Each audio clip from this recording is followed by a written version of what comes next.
Hi, everyone, and welcome. It's VLGA Connect and time for the weekly governance update. And I'm joined by Stephen Cooper, the Chief of Staff of the VLGA. How are you doing, Steve? Oh, Chris, better for seeing you. Thank you. And likewise, Steve, thank you. Oh, just gushing sincerity again. Woohoo. Lots of news around local government this week. Where are we going to start, Steve? Chris, well, you are driving this cart, so there's so much to discuss, though. I do want to get to a few things that are happening in New South Wales, but we might just park that for the moment because there's quite a bit happening closer to home as well. Now, I don't think we need to go into specifics, but we've had some incidents or instances recently of councillors getting into a bit of hot water, can I put it that way, and going down some different paths as a result of that. And some questions are starting to come through, Steve, about obligations on councillors when they do perhaps run afoul of the law in other parts of their lives, etc. And, I'm thinking of the councillor that recently was charged with driving offences and chose to resign from that council. There's another councillor that's been charged with offences and has not at this point in time resigned. So understandably, the question from people is, well, what's going on here? What is the obligation on councillors in these situations? Yeah, you're right, Chris. And there's another electoral matter that's under investigation as well. And again, no resignation at this stage. And I think if I take the first one first, if you like, yep. The councillor involved in the driving offences, alcohol-related driving offences, took a decision of that councillor's own volition to resign. And I think in that case, that's a matter and the business of that particular councillor who made that decision. If we go a step further along and say, well, what does the Local Government Act say? And I think it's section 34 or thereabouts. It's worthwhile just to look at the qualification to be a councillor. And we know all of those steps that councillors went through at the time of nomination. You've got to be 18 years old, Australian citizen or eligible British subject, on the voters roll. And there are then a series of exclusions, if you like, that would preclude someone from being a councillor, like if you're an undischarged bankrupt or you've got a property under administration for bankruptcy. And the other more important one is, has the person been convicted of an offence in the last 8 years which carries a prison term of 2 years or more? Now, anyone in that situation, I would suggest go and get your legal advice quickly. But that notion of a conviction is important, Chris. That's the trigger in these particular cases that would mandate a resignation immediately. So that, of course, doesn't mean that a councillor can't make their own decision to, if they feel that it's made their position untenable for whatever reason, as clearly has happened in one particular case, to take it upon themselves to step down. But what you're saying is the law very clearly says you need to have been convicted of an offence that carries a 2-year jail term. Exactly. And there's a couple of points out of that, Chris. It's a matter for the individual councillor. It's, people are people and might have feelings about things, but if a person is lawfully elected and entitled to sit at the council, then they have that right to, all the rights and obligations attaching to that particular role. The other thing, of course, is that, and let's be really clear about this, the Act talks about a conviction. So it is possible for someone hypothetically to be charged with an offence, for the offence to go to court, for the person to be found guilty and fined, but to have no conviction recorded. That would mean that they're not disqualified. And there was a case some years ago at the Central Goldfields Shire in regard to a conflict of interest matter where the councillor concerned made submissions around a long period of service to the council, and the magistrate held and said at the time that a conviction would be too onerous given the period of service. So it's absolutely at the discretion of the magistrate on the guilty finding. We're barely 9 months into a 4-year council term and we're getting lots of fodder for discussion, Steve. Doesn't augur well for the next 3.5 years, does it? I'm not seeing us having a week where we do a half-minute episode, Chris, and so we've got nothing to talk about. No, indeed. And of course, sitting alongside all of that is this broader cultural review that the minister has announced within the sector. Have you got any more insight into what that's going to entail? Look, my intelligence, Chris, is that the Department or Local Government Victoria are currently finalising the consultant's brief. One of the things that will be exercised in their minds is how to do a review of culture in a way where it has meaningful findings that are able to be actioned. Because, in organisations, just single organisations, if you start just talking about culture, it can kind of take you into all sorts of deep, dark places, and you can end up not having anything actionable at the end. So I think in that sense, you could reasonably expect that the brief will be quite narrow, and I'd anticipate that ultimately it will really need to focus on the interactions with the councillor group in each case, because that is at least, in some senses, a closed system, and it's about tone at the top. Indeed. All right. So watch this brief, watch this space, I should say, or keep it watching. I'm mixing my metaphors. I love a mixed metaphor. I mean, I think that's right, Chris, because councillors and councils may, I am presuming, will want to make submissions to that review. So commentary about not individuals, but about the causes of problems and the impacts of culture, I think will be integral to that review. Now, in the absence of the newsroom at the moment, because Catherine Arndt is taking a well-earned break, I'm going to throw a couple of news items at you, Steve, and see if you've got any comment just to make it look like we're keeping up to date. Okay. Yeah. So Boroondara, the latest council to scrap library fines, following on from City of Melbourne at the announcement of their budget. I've done a bit of research on this, Steve, for the Local Government News Roundup. I think we're at about halfway in terms of the number of councils, perhaps a bit more, that have scrapped overdue library fines. And it seems that the pandemic has escalated this for some, because it's really elevated the value that people hold their libraries in. Oh, Chris, what a dagger to the heart of that kind of traditional role of councillors with roads, rates, rubbish and library fines. So you're going to be coming back next week and telling me that people are going to be allowed to talk and be noisy in libraries. Surely not. I'm not sure we're quite there yet. But it really is a bit of a vestige of the past, isn't it, that's finally starting to give way. But I make the point, there are a number of councils that still are imposing fines, overdue borrowing fines on their borrowers. And I don't make any judgment. Look, these are a matter for the decision of each of the councils. And just because someone else does it doesn't mean everyone has to follow suit. But I certainly had read some material when Melbourne made the announcement. There were really sound social and financial reasons to move away from that system of fining, Chris. And I think we should also make the point, I think most would also hold that if you're a serial over borrower, or you don't return your books, etc., you're going to put your borrowing rights at risk rather than cop fines. Okay. Oh, we've got seriously good data analytics these days, Chris. Yes, it's not carte blanche to just take the books and keep them. No. And there's always, there's a whole lot of behavioural science in this too, Chris. And we know that, yes, there's that element. There's sort of honest mistakes. How do you set up a system that actually just encourages people to do the right thing and see the library as broader than a repository of books? Because libraries are community centres that really perform a social good. And if we're talking about libraries, I might just plug the Libraries After Dark program that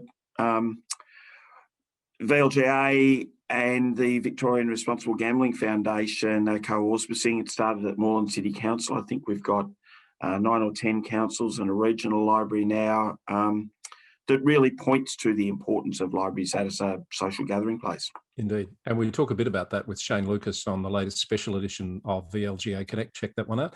Episode 187, I think. Hey, terrific. I've had some great feedback about that interview, Chris, and it's another view of the role of local governments in community more broadly, away from roads, rates and rubbish. So, yeah, a good listen. Good point. And I did mention books, and of course, libraries are so much more than books, as you rightly point out, Steve.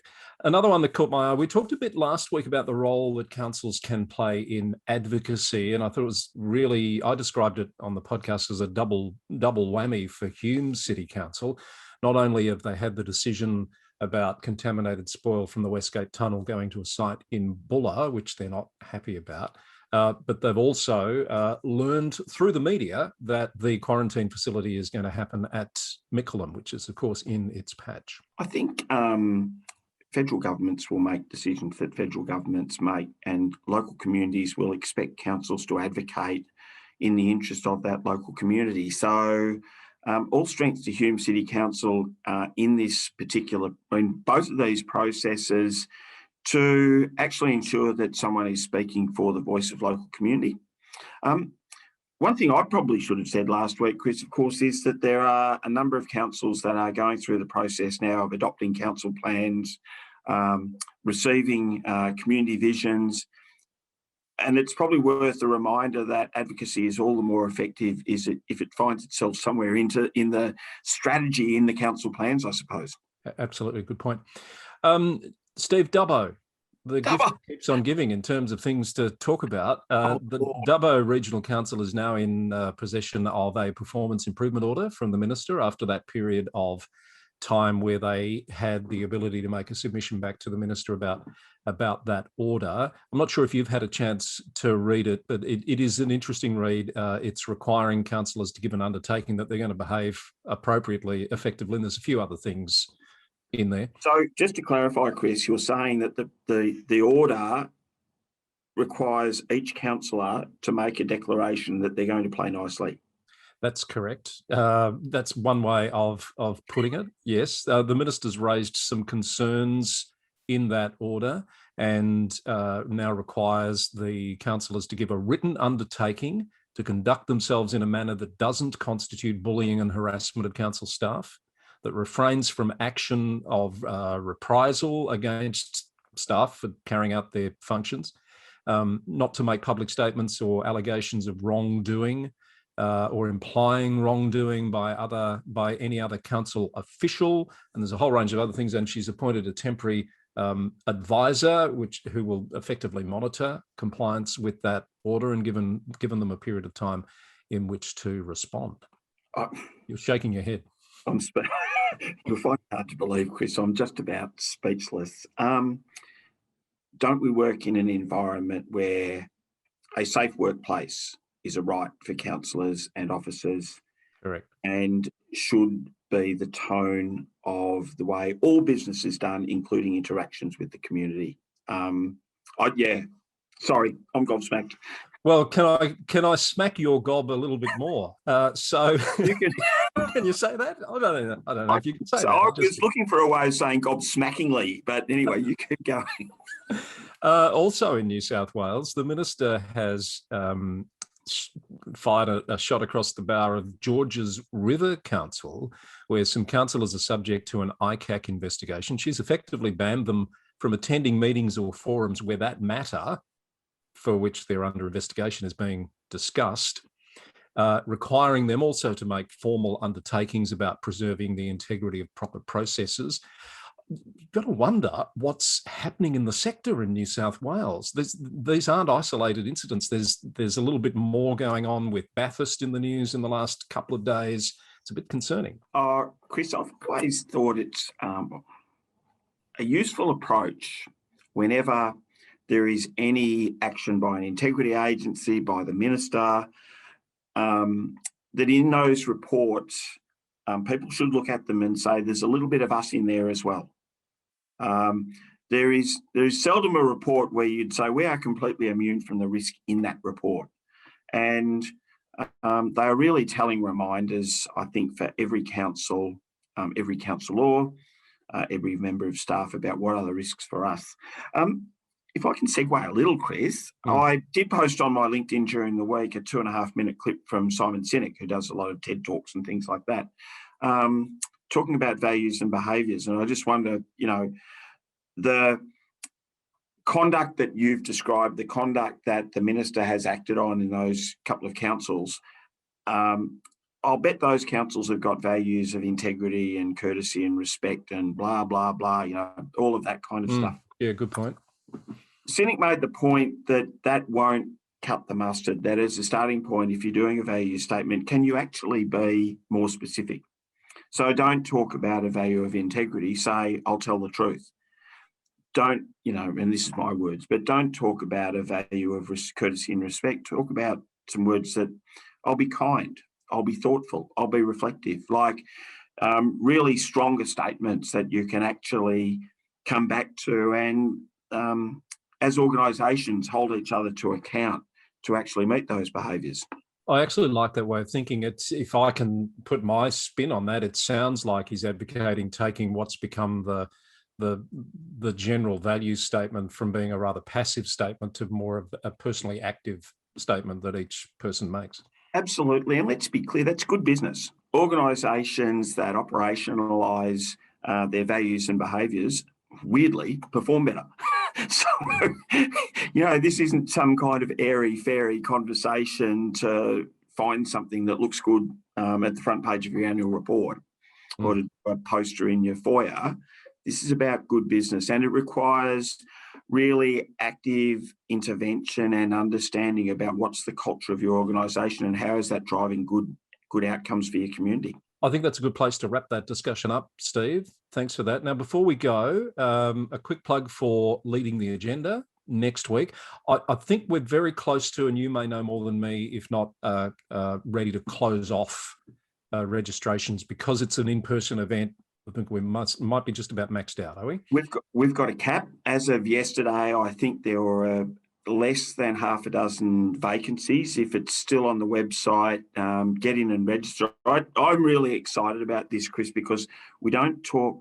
We talk often about the role of audit and risk committees, but we don't talk about the dynamics as to how to make them effective. And you're hosting a panel with Richard Wilson from Pitcher Partners, Katie Baldwin, who's on the Audit and Risk Committee at Monash City Council, and also the lead internal auditor at CSIRO, which I'd imagine is an organisation that does think a bit about risk.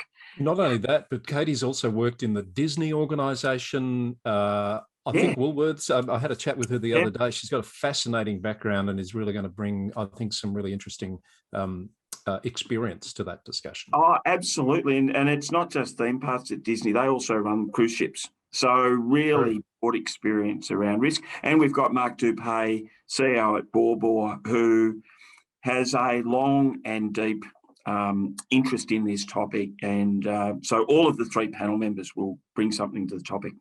And of course, we look forward to the audience participation as well. And that's happening next Friday, the 9th of July at Pitcher Partners in Docklands. As you say, Steve, if it's still on the VLGA events page for registration, you might just sneak in for one of those last available spots. Yeah, and Chris, I should also add, and I think it's the 15th of July, check our webpage, but we're running an event with LGIU on child-friendly cities, and we've got 50 registrations. I'll turn it into a competition because I think we've got 60 now as of this morning.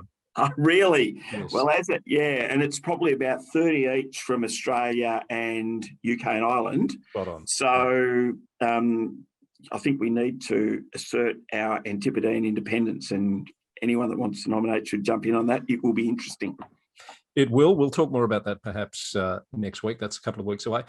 Terrific, Steve. Thank you. Lots to cover there. I'm sure there will be again next week, so you better go and have a rest. Oh, can't wait. Thanks, Chris. Steve Cooper, Chief of Staff of the VLGA, with us for the governance update here on VLGA Connect.